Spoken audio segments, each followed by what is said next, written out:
Apakah benar Pak Zulhas ini melecehkan seperti itu? Atau memang ada orang yang ingin potong videonya, ingin mengatakan bahwa Zulhas ini melecehkan? Masa nggak boleh kita bilang ada orang kejadiannya di sana, ada orang mau salat bilang seperti ini, ada yang bilang yang salatnya syahadatnya seperti ini, nggak boleh bilang kalau kejadiannya. Boleh lah.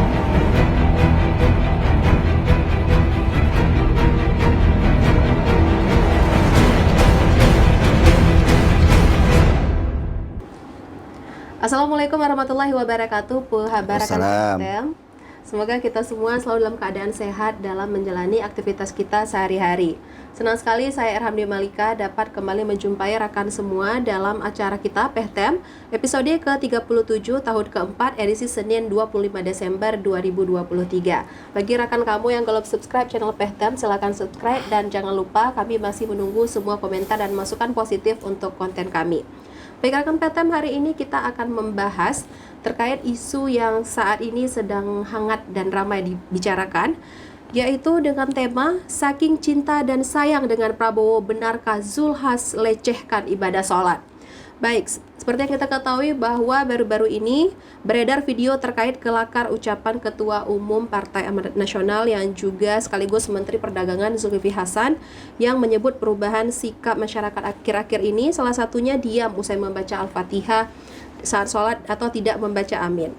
Nah, saat ini kita sudah berhadapan langsung dengan narasumber kita, yaitu ada Bapak Insinyur Haji Mawardi Ali. Beliau merupakan Ketua DPW PAN Aceh yang akan menjawab pertanyaan kita pada hari ini. Assalamualaikum Pak Ketua. Waalaikumsalam warahmatullahi wabarakatuh. Bagaimana kabarnya hari ini Pak? Baik, alhamdulillah.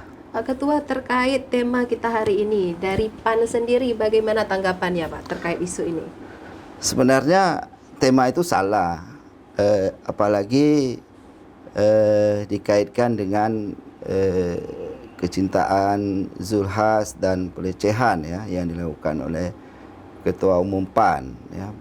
Nah, kalau kita lihat dari video yang ada, sekalipun video itu banyak yang dipotong-potong ya.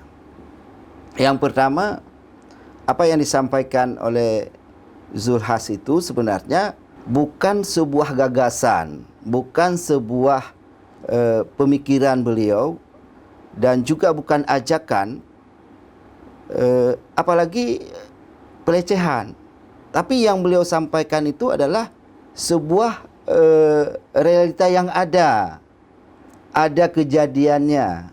Berarti memang benar-benar terjadi hal seperti itu. Ada kejadian selama beliau keliling Indonesia itu, ada kejadian orang lain, maksudnya bukan beliau ini yang cinta sama Prabowo. Ada kejadian seperti itu, bahwa ada orang yang saking cintanya seperti itu kejadiannya selama beliau melihat, merasakan atau juga mendengar cerita dari orang-orang di lapangan, sehingga beliau ceritakan.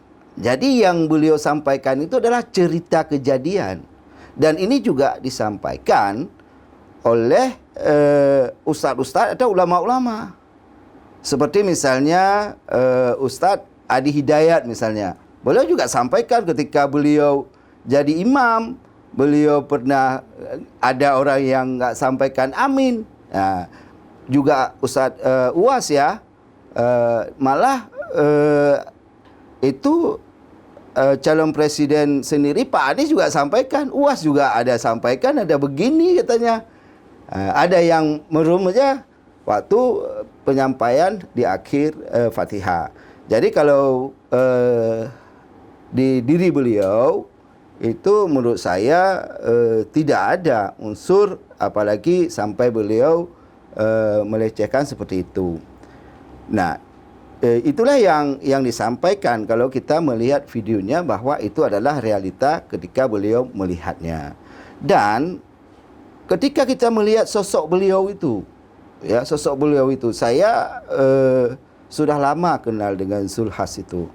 Baik juga ketika beliau kunjungan ke daerah-daerah ya.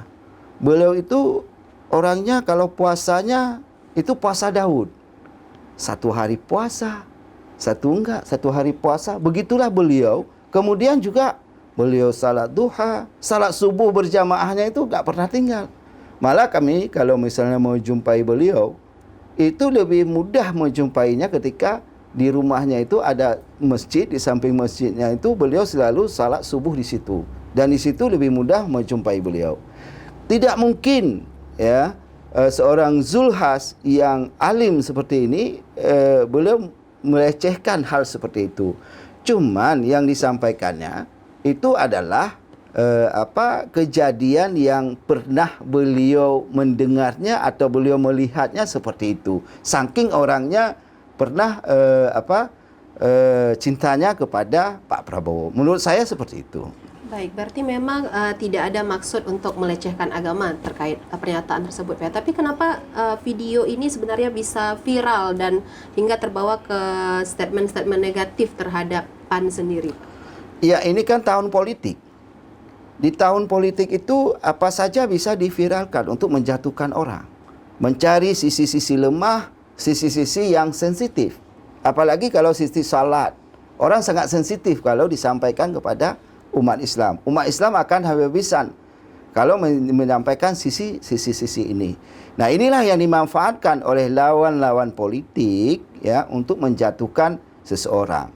Wajarlah kalau misalnya saat ini politik itu saling menjatuhkan, karena kita kan pernah dengar itu ya Deka, bahwa politik itu kejam. Dan inilah bentuk sebuah kekejaman yang dilakukan. Padahal dalam agama kita sendiri, kita itu kalau misalnya mendengar sebuah berita itu, seharusnya kita harus tabayun. Jadi dalam Al-Quran itu disampaikan, wahai orang-orang yang beriman, apabila kamu menerima sebuah berita dari orang-orang fasik itu, tabayun. Tabayanu, maksudnya teliti dulu.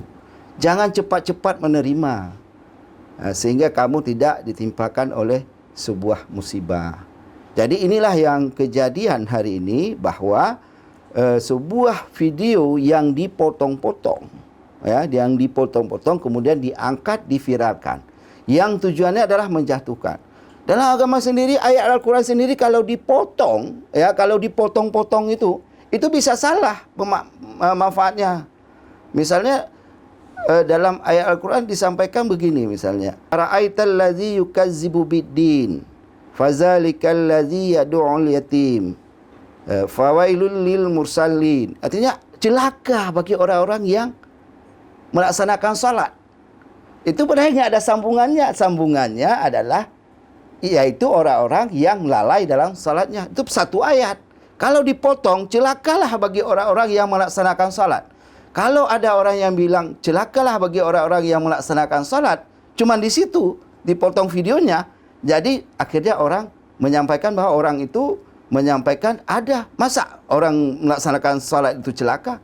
Nah, begitu juga dengan yang disampaikan oleh Zulhas ini. Zulhas ini menyampaikan bahwa kejadian-kejadian fenomena yang terjadi saat ini seperti ini.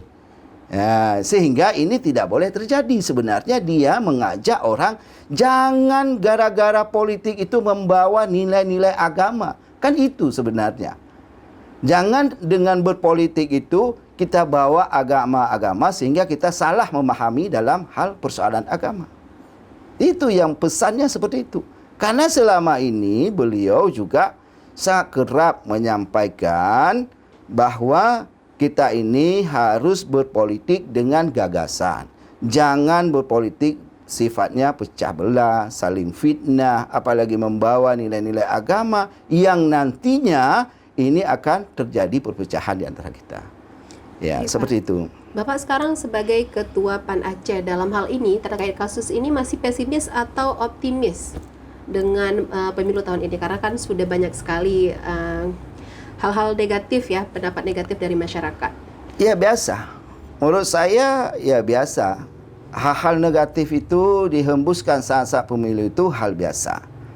Toh masyarakat bisa menilai. Apalagi pemilu sekarang, masyarakat itu tidak lagi melihat berita ini positif tidak baiknya, mereka langsung melihat orangnya.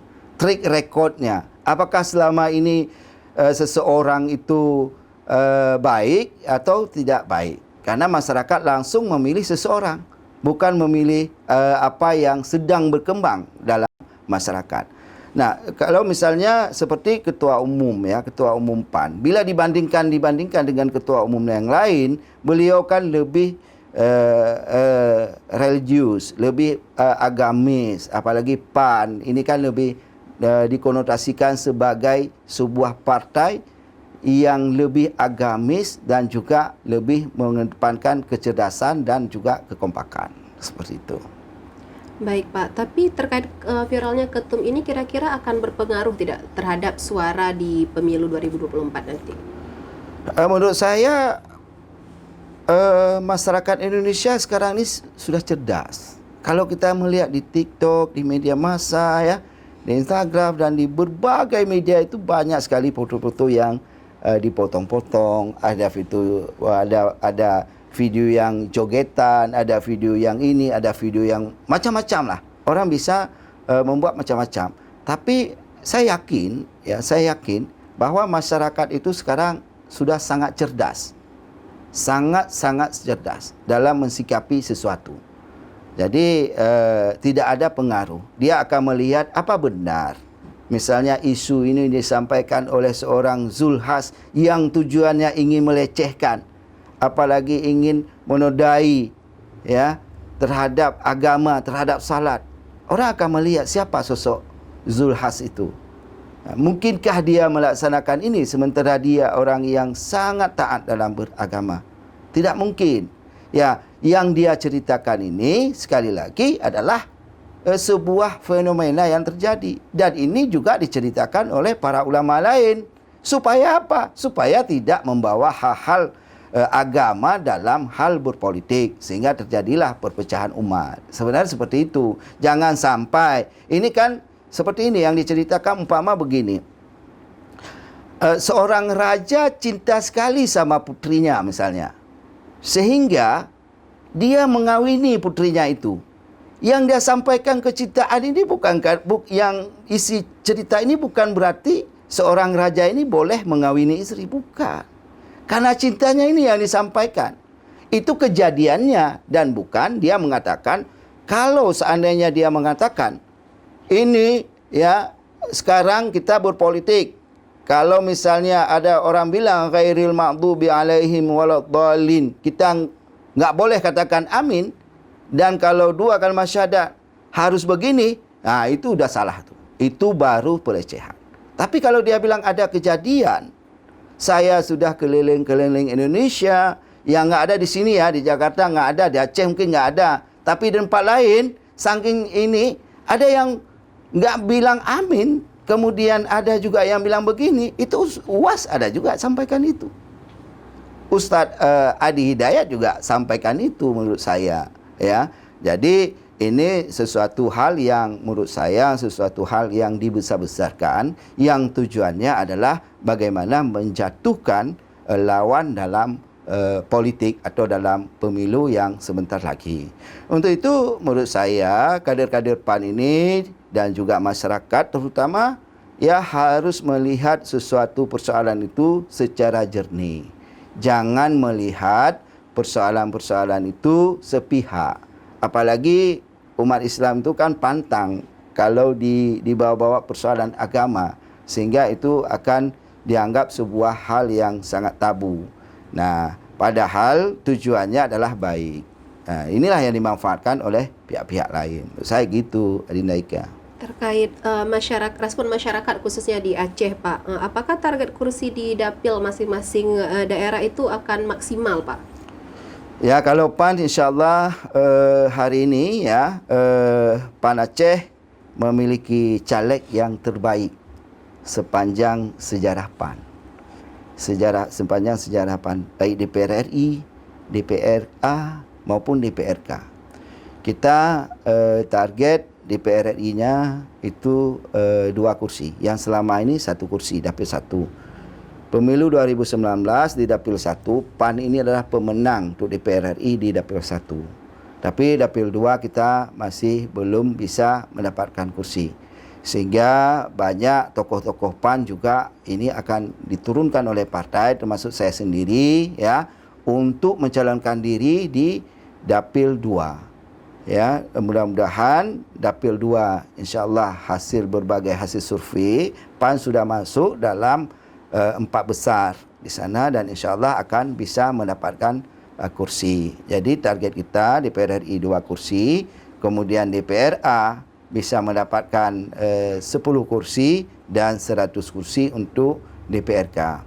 Dan insya-Allah kalau kita lihat, ya, para kader, para caleg, para pengurus, ya, para simpatisan PAN yang ada di lapangan, kita yakin bahwa target PAN ini bisa tercapai. Dan bagi PAN tidak ada pengaruh dengan isu-isu yang murahan yang disampaikan oleh lawan-lawan politik untuk menjatuhkan PAN. Baik Pak, berarti PAN sendiri masih sangat positif ya untuk pemilu tahun ini. Tapi melihat kerasnya protes masyarakat mungkin di Jakarta sana ya, saat ini bagaimana strategi PAN dalam menghadapi kasus ini? Apakah akan diam saja atau mungkin ada hal-hal lain yang dilakukan untuk membereskan kasus ini? Iya, artinya yang pertama kita klarifikasi. Kita klarifikasi apa yang disampaikan itu yang sebenarnya. Videonya tidak dipotong-potong. Kita ingin apa yang Pak Zulhas sampaikan itu secara terbuka kepada masyarakat. Apakah benar, ya kan? Apakah benar Pak Zulhas ini melecehkan seperti itu? Atau memang ada orang yang ingin potong videonya, ingin mengatakan bahwa Zulhas ini melecehkan? Masa nggak boleh kita bilang ada orang kejadiannya di sana, ada orang mau salat bilang seperti ini, ada yang bilang yang salatnya syahadatnya seperti ini, nggak boleh bilang kalau kejadiannya. Bolehlah kalau bilang itu. Yang nggak boleh, ayo kita salat begini. Itu sudah syirik, itu mendustakan. Kalau itu ajarannya, kalau itu ajakannya, tentu PAN Aceh dulu yang menolak. Karena PAN Aceh adalah PAN yang juga sebagai PAN yang kuat dalam pemahaman terhadap agama. Jadi kalau misalnya dia ceritakan kejadiannya, ya apa persoalan dengan cerita itu? Tapi dipotong, tentunya dipotong-potong videonya bagaimana ini dibuat viral, kemudian ini dijadikan bahan untuk menjatuhkan PAN itu sendiri. Ya, Pak. Untuk suara kalau kita lihat pada Pilpres 2019 kemarin kan Pak Prabowo menang di Aceh. Bagaimana dengan Pilpres tahun 2024 ini Pak kalau kita lihat suara? Apakah bisa untuk menang lagi di Aceh? Jadi begini, ya, bagi PAN sendiri mendukung Prabowo itu sudah 2 kali. Ini yang ketiga. Pertama ketika Pak Prabowo maju dengan Pak Hatta Rajasa di 2014. Kemudian 2019 juga PAN mendukung Prabowo. Alhamdulillah Prabowo 2 kali maju di Aceh, 2 kali menang. Tapi belum menang secara nasional. Ya, saya yakin kali ini ketika kita melihat koalisinya koalisi besar, ya, koalisi besar dan juga kita lihat di lapangan, insya-Allah ya. Kalau di Aceh ini ya walaupun ada pesaing ya, pesaingnya saya yakin yang bersaing nanti di Aceh ini antara Prabowo dan Anies. Dan ada juga Ganjar sedikit. Tapi kita melihat bahwa persaingan ini akan menjadi persaingan yang cukup ketat dan ini akan sangat berimbang kalau di Aceh ini. Kalau dari Pak Ketua pribadi, kira-kira Bapak sendiri yakinnya memilih siapa Pak dari calon-calon presiden kita?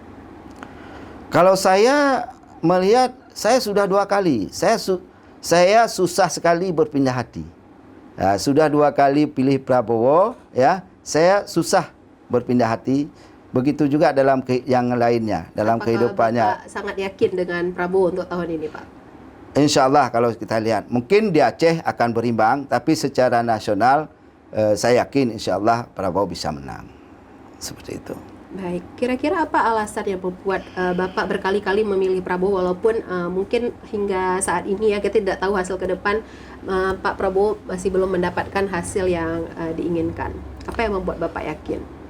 Yang membuat kita yakin dan memilih Prabowo begini, ya.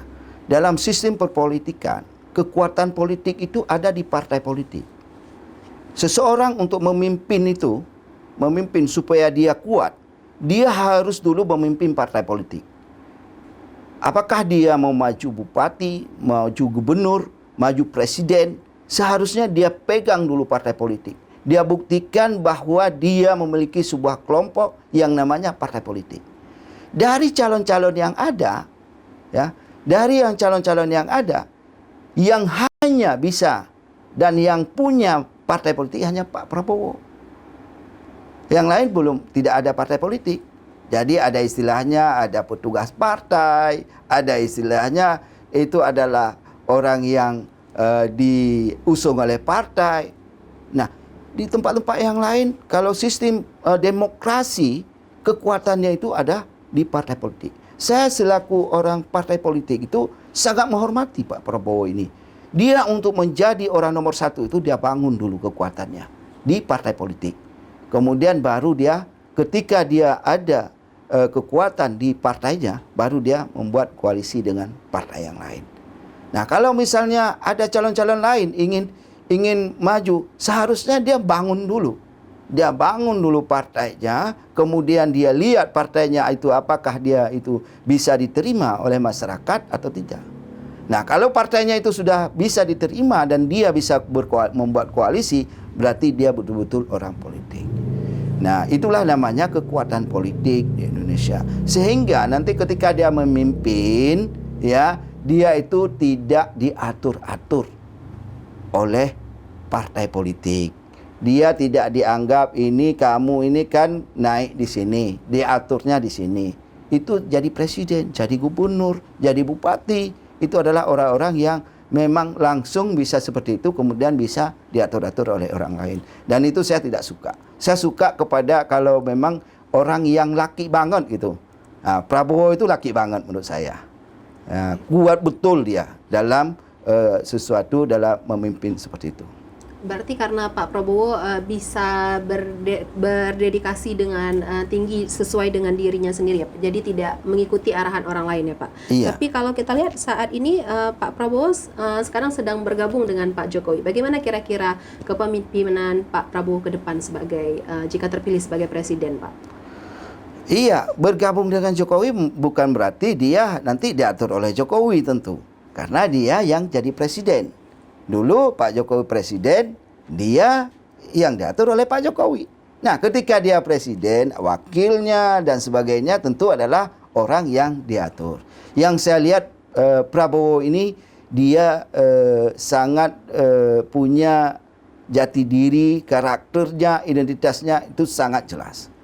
Dan kita berharap dia bisa memimpin bangsa yang besar ini.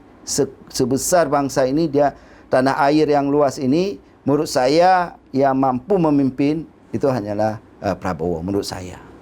Baik Pak, untuk PAN sendiri saat ini fokusnya apa saja yang sedang gencar dilakukan dalam mengusung pemilu 2024 untuk mencari suara Pak? PAN sendiri saat ini ya sedang konsolidasi kampanye ya. Kita berkampanye dalam berbagai hal, termasuk salah satu kampanye karena tagline kita itu adalah bantu rakyat. Selain ini kader-kader PAN, caleg-caleg PAN itu kita turun ke lapangan ya, turun ke lapangan silaturahmi dengan masyarakat untuk mengalahkan fitnah, hoak, malah money politik. Jadi hanya dengan silaturahmi ini kita bisa mengalahkan hoak, bisa mengalahkan fitnah, bisa mengalahkan money politik. Silaturahmi bersama-sama masyarakat. Saya sudah sebagai ketua PAN Aceh, saya sudah sampaikan kepada semua kader, semua pengurus, kalau kita ingin menang, ya kita tentu harus bersama-sama dengan masyarakat, karena kita yakini masyarakat kita saat ini adalah masyarakat yang baik, masyarakat yang cerdas, masih sangat menginginkan calon-calonnya adalah ada sama-sama mereka yang bisa membantu mereka ketika dia nanti mencapai seperti itu. Terkait kader-kader di PAN sendiri Pak, untuk kriterianya yang paling dilihat oleh PAN itu seorang kader yang bagaimana Pak sehingga bisa terpilih untuk masuk di PAN? Kita masuk di PAN yang pertama adalah personalnya dulu. Personalnya itu, track recordnya itu, dia itu adalah track recordnya bagus. Ya, yang kedua dia itu adalah ada di tengah-tengah masyarakat, dicintai oleh masyarakat. Sehingga walaupun secara survei internal, kita melakukan survei internal, bagaimana sosok-sosok itu yang kita pasang sebagai caleg PAN itu untuk bisa diterima di masyarakat. Dan berbagai pengalaman yang sudah ada, ya, pengalaman saya ketika juga di Aceh Besar, ya, pernah menjadi Bupati Aceh Besar, ketika PAN di Aceh Besar itu bisa menang dan menjadi ketua DPR, menjadi bupati. Nah, itu juga karena memang kita menjadikan kader-kader itu adalah kader-kader yang diterima dan baik di tengah-tengah masyarakat. Baik Pak, mungkin ada sedikit closing statement dari Bapak untuk para pendengar PEHTEM dan juga mungkin untuk para pendukung setia Prabowo dan Partai PAN, Pak. Iya, saat ini kita sedang menghadapi kampanye-kampanye untuk pemilu 2024 yang tinggal hanya beberapa saat lagi. Tentu saat ini banyak isu, banyak strategi, banyak hal, banyak informasi, banyak gagasan, banyak cerita yang disampaikan oleh berbagai pihak, apalagi partai politik. Kita berharap kepada masyarakat bahwa apabila kita menerima sebuah berita, selidikilah berita itu dengan baik. Jangan sampai kita terprovokasi dengan berita-berita yang tidak benar, sehingga kita bisa membuat kita terjadi perpecahan. PAN saat ini memiliki caleg dan juga gagasan yang baik untuk pembangunan Aceh dan pembangunan Indonesia di masa yang akan datang. Kita berharap kepada masyarakat, marilah kita bersama-sama bekerja sama dan sama-sama bekerja untuk membangun daerah yang kita cintai ini bersama PAN. Semoga daerah yang kita cintai ini betul-betul menjadi daerah yang baldatun thayyibatun wa qabur ghafur. Amin. Amin ya Rabbal alamin. Baik, rekan PEHTEM, itu dia tadi perbincangan kita dengan narasumber kita, Bapak Insinyur Haji Mawardi Ali selaku Ketua DPW PAN Aceh. Sekali lagi terima kasih banyak Bapak untuk waktunya. Dan rekan PEHTEM, jangan lupa untuk terus menyaksikan acara kita PEHTEM di setiap hari Senin dan Kamis, dan jangan lupa untuk nyalakan tombol lonceng untuk mengetahui informasi terbaru dari PEHTEM sendiri. Saya Rahmi Malika pamit undur diri. Wassalamualaikum warahmatullahi wabarakatuh.